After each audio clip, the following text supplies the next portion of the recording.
Resin കയ്യിലായിട്ടുണ്ടെങ്കിൽ ഇതായിരിക്കുള്ളൂ കേട്ടോ അവസ്ഥ. നമ്മുടെ കയ്യിൽ റെസിൻ ആയിക്കഴിഞ്ഞ് കഴിഞ്ഞിട്ടുണ്ടെങ്കിൽ നോക്കൂ, സ്കിന്നൊക്കെ റാഷസ് പോലെ വന്നേണോ.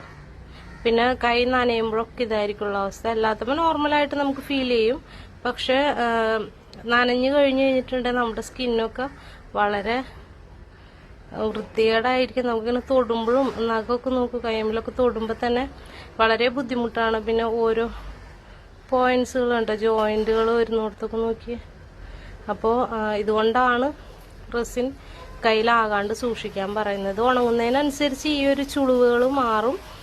പിന്നെ മറ്റൊരു കാര്യം, എനിക്ക് സ്കിന്നിൽ അലർജി വരുന്നത് ഇങ്ങനെയാണ്. എല്ലാവർക്കും ഇങ്ങനെ ആകണം എന്നില്ല. പല രീതിയിൽ എന്താ പറയുക, സ്കിന്ന് പൊളിഞ്ഞു പോവുകയോ സ്കിന്നിങ്ങനെ റാഷസ് വന്ന് ചൊറിഞ്ഞു പൊട്ടുകയോ അങ്ങനെ പല രീതിയിലായിരിക്കുള്ളൂ അലർജി വരിക. അതുകൊണ്ടാണ് ഗ്ലൗസ് യൂസ് ചെയ്യാൻ പറയുന്നത്.